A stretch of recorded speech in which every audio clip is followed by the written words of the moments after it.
Jake Hatch of Locked On Cougars. Last week on the Monty Show, Monty said, the man they call Monty said that we're headed toward a Super League. His sources have confirmed that there is substantive evidence that the SEC and the Big Ten are going to take up Group of Five schools, take up Big 12 schools, ACC schools, and create their own super conference. You work for a pretty reputable radio station. Like, you were at BYU practice yesterday. You've got boots on the ground in really the same region and have a lot of really good stuff. Are you hearing anything close to this? Frankly, no. And here's the deal. I have worked around Monty for quite some time, and I'll just be very blunt. I take everything he says with a grain of salt. His track record is less than stellar. Let's just put it that way. Now, I will say this, Drake. I think there's some point down the line that a super league or super leagues come into fruition. But the way that Monty talks about it, it's like it's coming tomorrow. That's just not going to happen. We just talked about the fact that the ACC, they've probably got a lifeline of about 3, 4, 5 years here before things really devolve into what we expect, the chaos that we all expect. But yeah, super leagues, it feels like they're still a ways off. And the bigger point to be made is, if you're going to create a super league, where is the money going to come from to fund that? Are the ESPNs, the Foxes of the world, but whether it's Amazon or a Netflix, are they going to want to pony up the potential billions, with a B, billions of dollars to make this reality? That's a massive question mark. And those are answers that remain unanswered right now. So I take it with a grain of salt. Yeah, I think you said a lot without saying too much there, Jake. The tell for me, this is, as you alluded to, a conversation where anything leaked would likely come from ESPN or from Fox, from a TV network, or some sort of entity that is going to sponsor the Super League happening, that has the money to say, hey, because we just learned it's a $200 million price tag to exit the ACC. So if you're going to create a Super League, someone has to have $1 billion to pluck out the valuable teams from the ACC and place them in the SEC or the Big Ten. And that same goes to the Big 12. Yeah, Jake. And that's just the $1 billion to get them out of the league. And then you have the, let's say, hundreds of millions that are going to be paid out in media rights deals, because I don't know if they have pro rata clauses with the Big Ten and the SEC right now, but the way that money's going for those conferences, there are going to be $100 million payouts for each of these schools. Do you have a pro rata clause with ESPN or Fox that says, hey, if we add X, Y, and Z school, that goes up by $100, $200, $300 million? I have a question as to if they're going to be willing to do that. Yeah, it's going to cost somebody a lot of money, especially if this does happen tomorrow.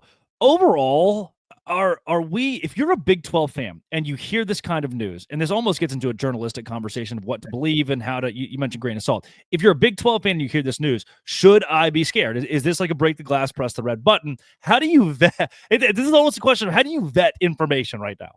Well, here's the deal.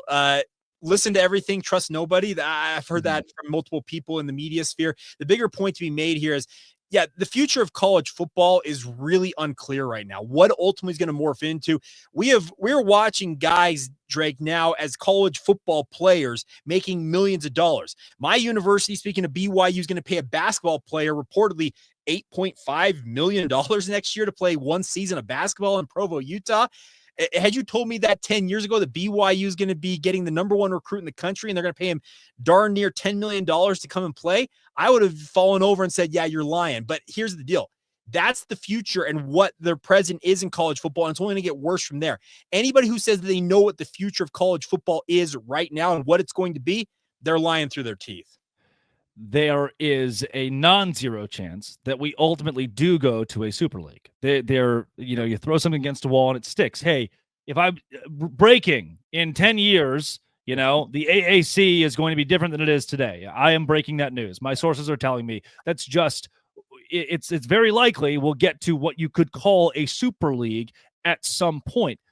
Do you think that is based on kind of what we talked about with the ACC 2030? Like, how soon could, if we're just throwing out takes here, throwing out sources, how soon could that actually come to fruition?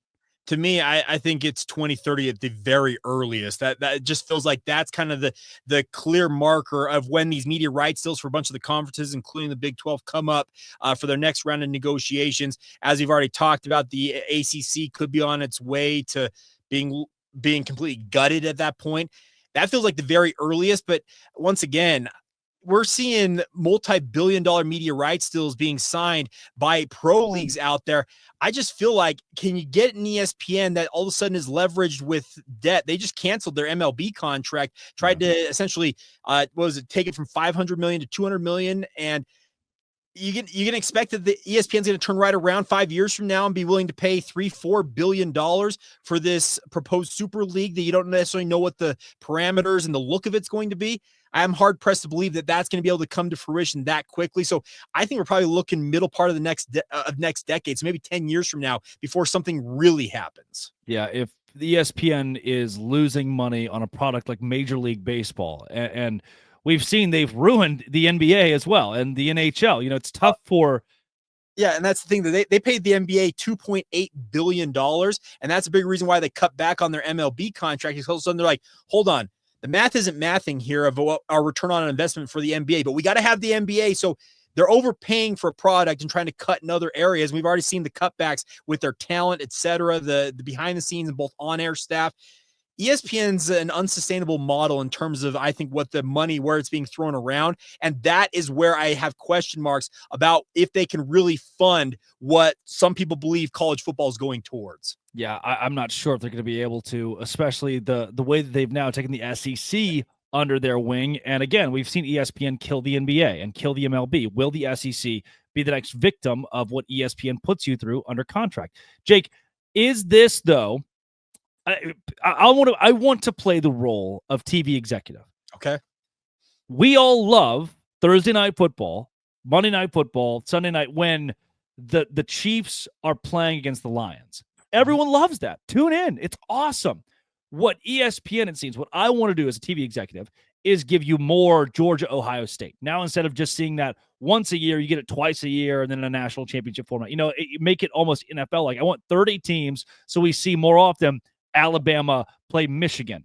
Yeah. Why shouldn't I try to get that? Why shouldn't I try to bring college football to where it's just 30 power programs that are playing marquee games all the time? Well, you should try for that. The question is, are all the other parties that would be privy to that conversation or conversations, are they all going to be on the same board here? Because you got two very proud leagues in the Big Ten and the SEC who have got their own traditions, their own power programs. Are they going to be willing to essentially acquiesce to each other's request and say, hey, we'll do whatever you guys want us to do? We're seeing the TV numbers and the TV executives, they control this sport more and more, and they will continue to do so as they pump more money into it. I'm just wondering at some point if there's a breaking point for these leagues, Drake, where they push back and say, you know what, enough's enough. We have essentially done everything you've wanted us to do. We have fractured rivalries. We have completely eliminated conferences. We have broken up fan bases essentially along conference lines.